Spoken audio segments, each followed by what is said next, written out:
Funds for Bookworm are provided in part by Lannan Foundation. You are a human animal. You are a very special breed.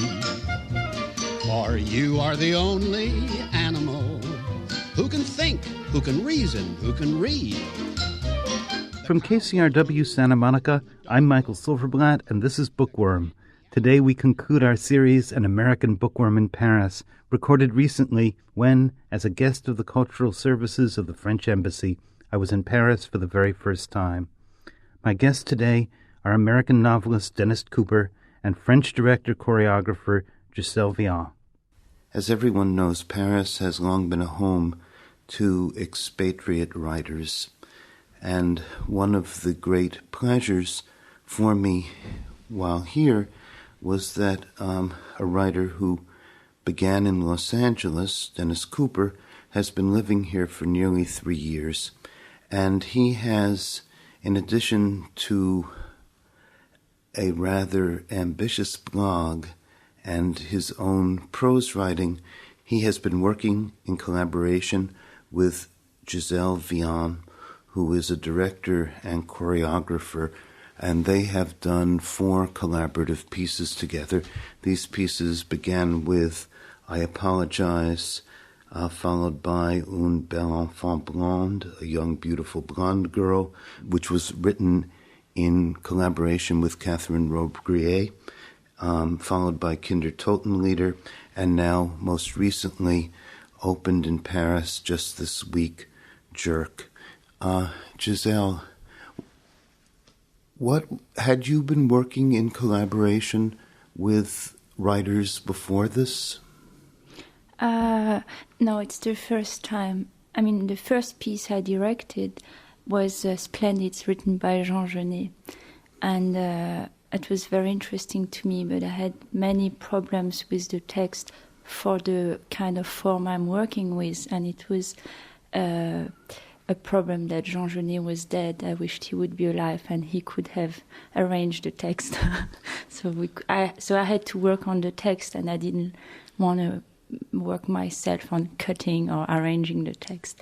So after that, also I discovered more the choreographic way of writing pieces, and I started to get detached from text. I wanted to try to work without words on stage, because I discovered all this kind of writing, and also I couldn't find proper place for the stage and for the way I was working.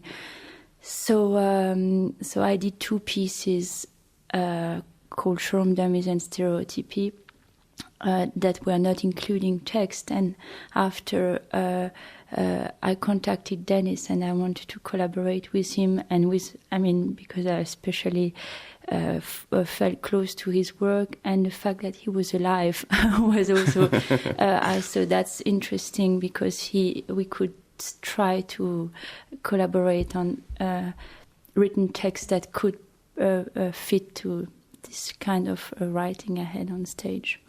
What particularly did you feel close to about his work? I was actually, when I contacted Dennis, I think I started to understand properly the work of Alain Robbe-Grillet. That I read it a long time ago, and I think I didn't got it. And when he did put out the repetition, I read all his work, and I think I started to understand something. Probably not his whole work, but I started to understand something. And I really wanted to work on a structure that is close to the structure he's using in his novel, that are for me kind of like police investigation structure, I would call it. And I was also very interested in the character of Angélique, who is Robbe-Grillet's Lolita. So I was strongly under the influence of Robbe-Grillet, that I was just completely in. And at the same time I was reading Dennis, and I started, I wanted to make a play involving Angélique, and close to Rob Grier, and I saw Dennis Cooper is actually very close to Rob Grier, and also a very interesting contradiction to Rob Grier in the more aesthetical field, where for me George Miles has a relation with Angélique. So I thought it's interesting to make a play where instead of putting George Miles in the play, I will put Angélique at the place of the character of George Miles. George Miles is the figure whose loss dominates and develops a series of 4 novels of Dennis Cooper's, and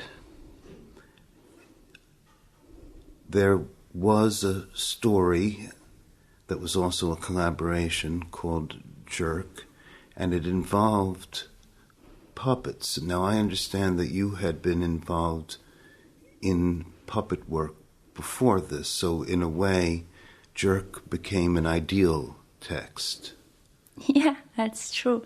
I studied puppetry because I was looking for some kind of performing art forms that would be cross-gender between visual art and performing art, and I thought something I could find in puppetry, that I partly found in puppetry, but mostly found actually after in other fields. And so obviously that the fact that Dennis wrote a novel about a puppeteer was something that made me felt also close to his work. One of the most interesting things I've ever read about puppets and marionettes was by Heinrich Kleist.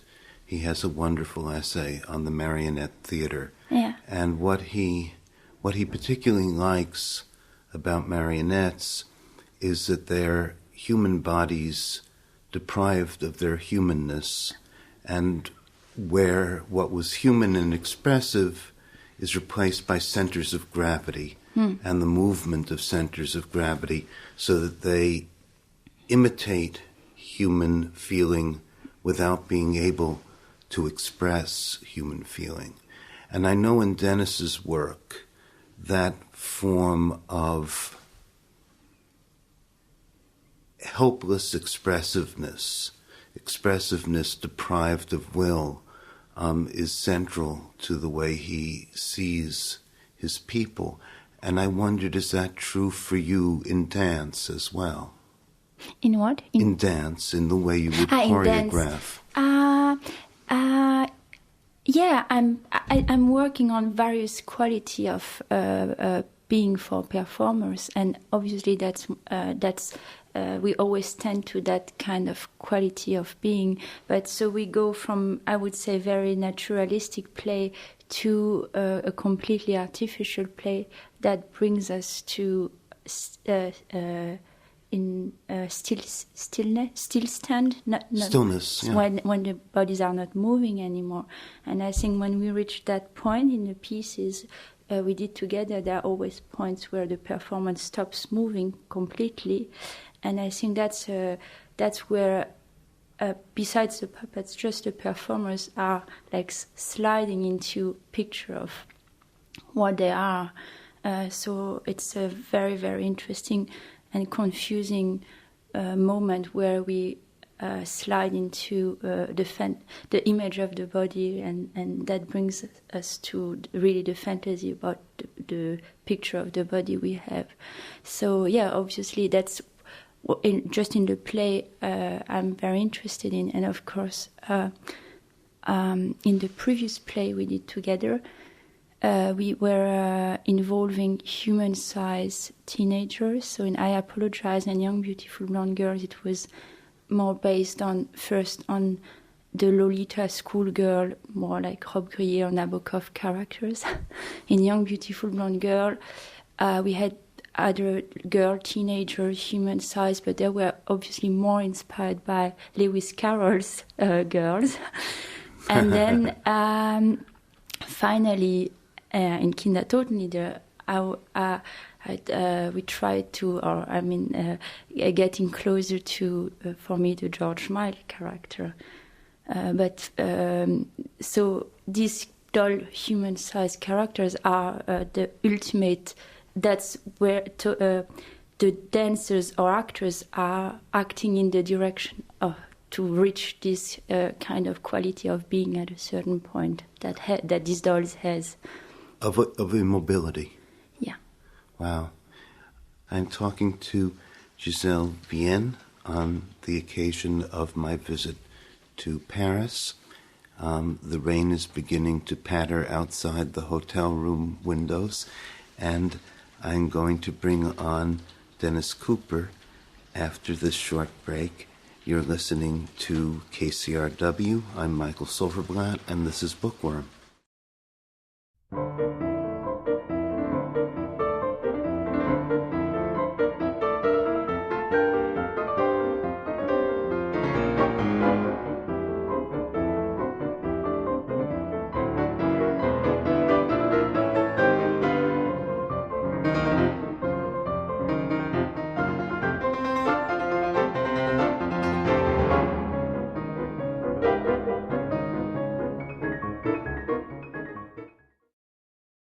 I'm Michael Silverblatt, this is Bookworm, and I'm talking to Dennis Cooper. Dennis Cooper has been living for 3 years in Paris.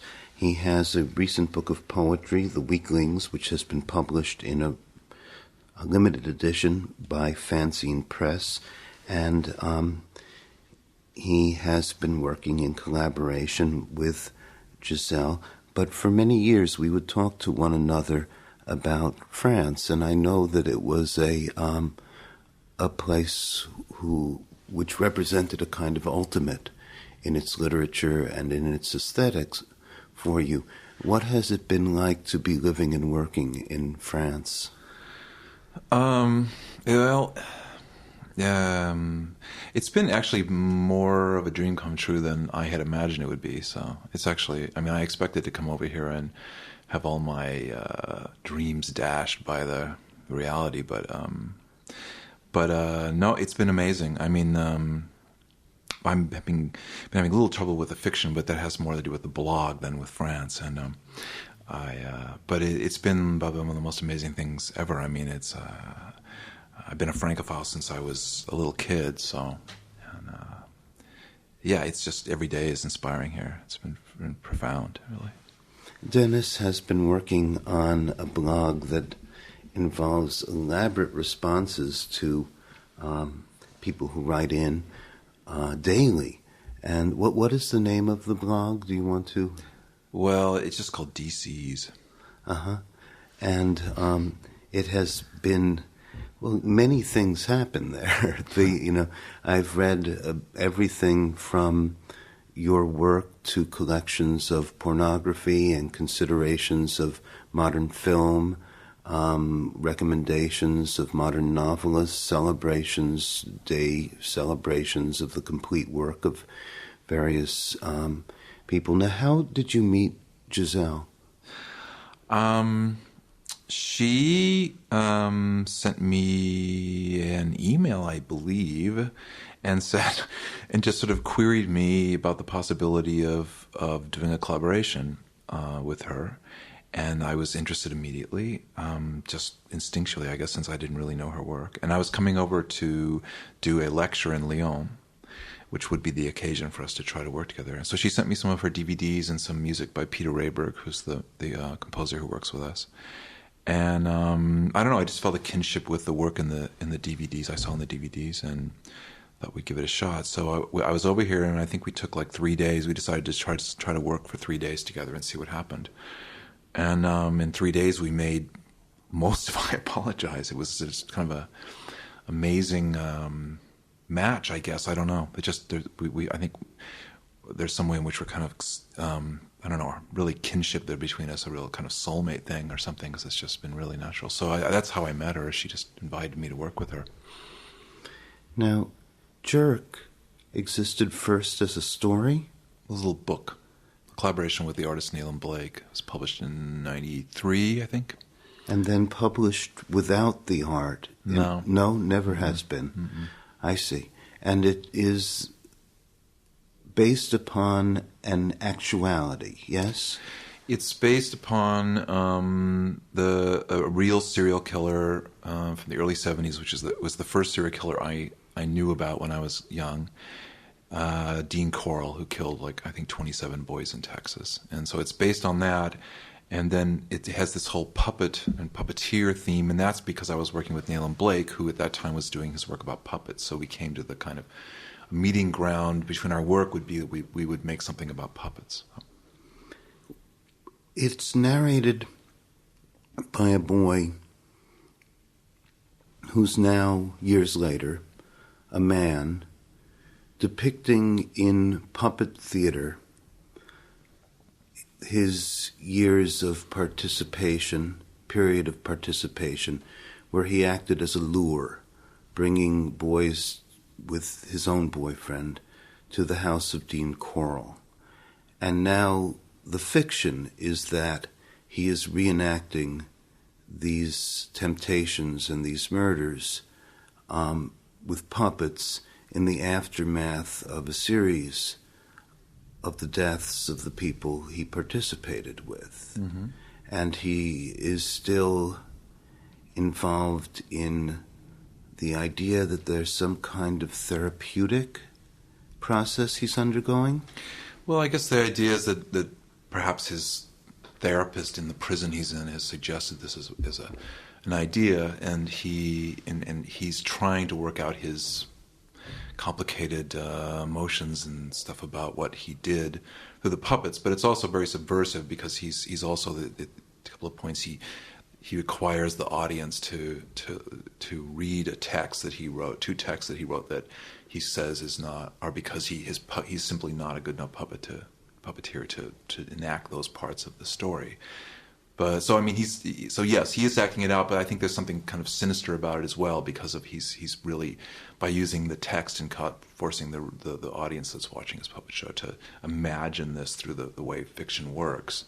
There's a kind of, it's complicated, I think. Yeah. Well, I found it fascinating. It's a one-man show, and the audience is handed what the narrator David calls files, which contain fiction texts, and the audience is told at certain points to read.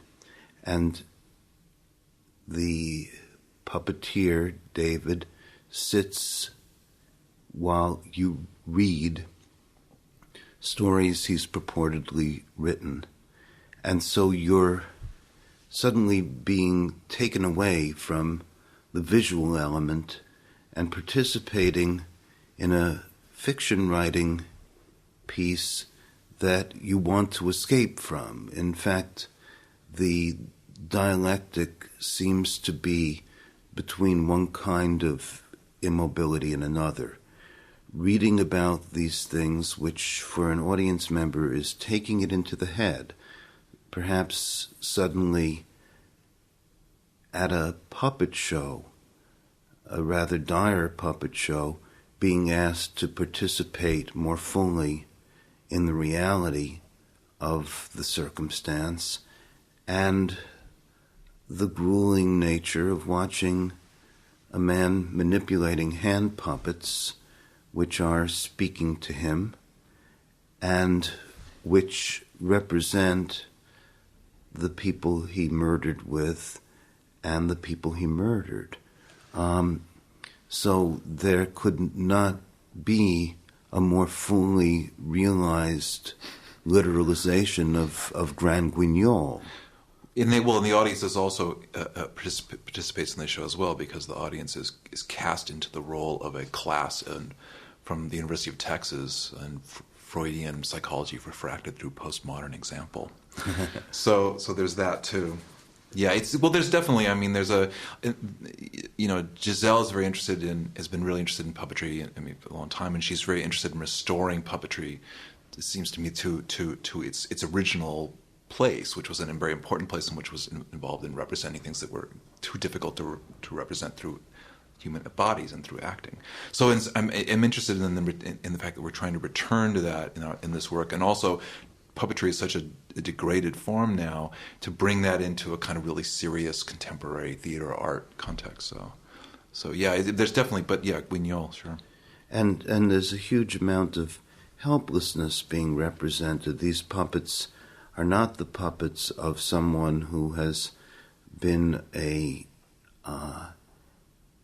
elegant builder of fantastic machines. These are a panda hand puppet and, a couple of puppet friends and someone who, I think in the most terrifying moment of the evening is capable of throwing his voice into the puppets representing dead bodies that are lying on the floor, and suddenly you're getting a presentation of virtuosity, which is rather, frightening, both because of the nature of ventriloquism and the fact that in your own work the dead do speak, and the interpenetration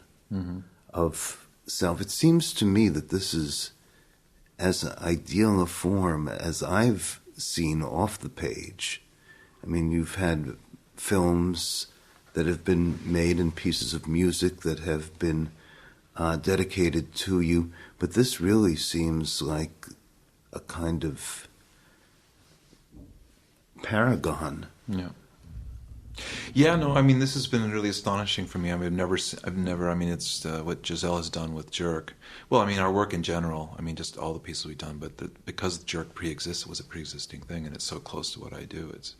I mean, it just could not have been more perfectly realized. It's amazing to see all the layers and the complexity and stuff and what I did absolutely there in a performative way, and it's just, it's been amazing to, totally proud of it, yeah. Now tell me about the actor who's involved in it. What's his name, first of all? Jonathan Capdeville. And he's a performer, puppeteer? Yeah. No, he's a performer. If I understand the facts correctly, he and Gisèle attended Puppet University together, and that's where they met.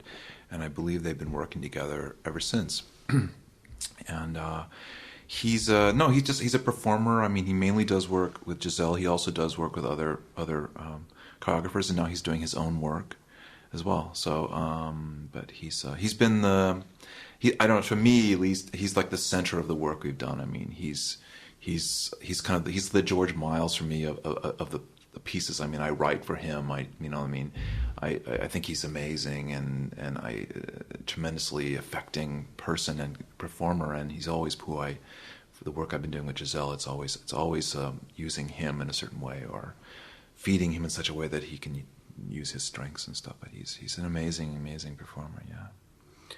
You've come to fulfill a role or a dream as well, which is that, America doesn't really have the tradition of the poet maudit, the cursed poet, the pariah poet.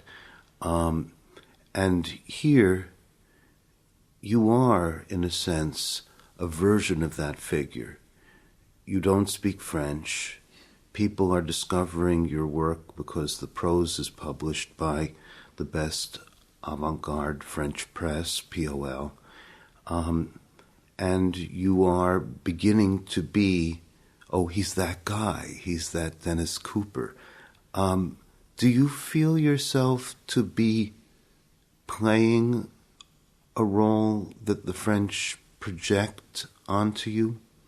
Since they know it from Baudelaire, from Rimbaud, this is this dark figure involved with matters of death, drugs, spleen, disgust, is part of, by now, classic French literature, probably from Villon on, certainly from Baudelaire on. It's an honored figure, right, although a cursed one. Right. Well, the thing is that's very interesting over here is that they don't concentrate on that part of the work. I mean, that work, that there's a tradition, and there's been work like that forever, and there still is, contemporary, people doing work like that. And so that isn't, I don't think that what interests them is that I'm an American, I mean, the thing that they seem to speak most about is like I think it's more that because I'm so influenced by French literature, I mean, so fully, that helps them into the kind of American thing. So it's more like they'll ask me a lot of questions about like American culture or American this and this and this and this and this, and in a way, perhaps because the writing is so French in some way that it translates better.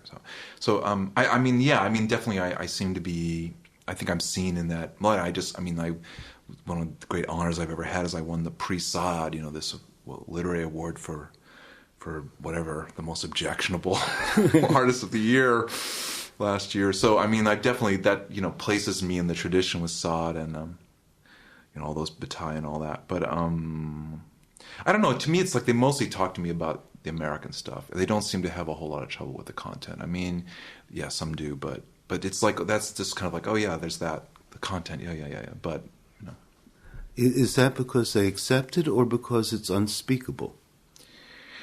Probably both. Probably because it's like, to question that part of it would be to, question the, whole tradition of French literature. And I don't think they want to question that, since French people love themselves very much and they don't want to, do that. So there's that. But yeah, I don't know, really. I don't know. I mean, it's been, the response has been, the reaction over here has been, it has had a kind of intelligence and even toned kind of quality that I've always longed for. So it's just, But they see the Americans, whereas I'm like, oh, I'm so French. And they're like, no, you're so American. You're such an American way.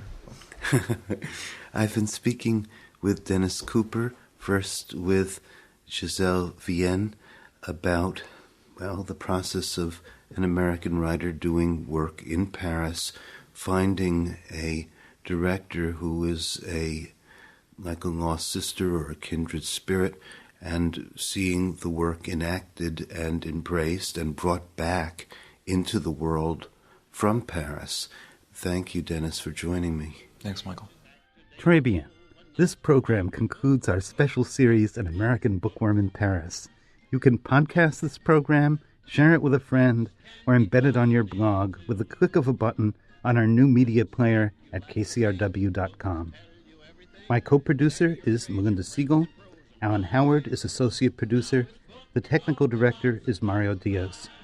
Grateful acknowledgments to the cultural services of the French Embassy, Yann Perrault, Odile Frumont, Fabrice Gabriel, and to my translator, Sandra Schmal. I'm Michael Silverblatt. Join me again next time on Bookworm. Funds for Bookworm are provided in part by Lannan Foundation. This program is produced in the studios of KCRW Santa Monica. You can access archives of all Bookworm programs and podcast the most recent ones from our website. Go to kcrw.com/bookworm. Plus copies are available. For ordering information, call 310-450-5183.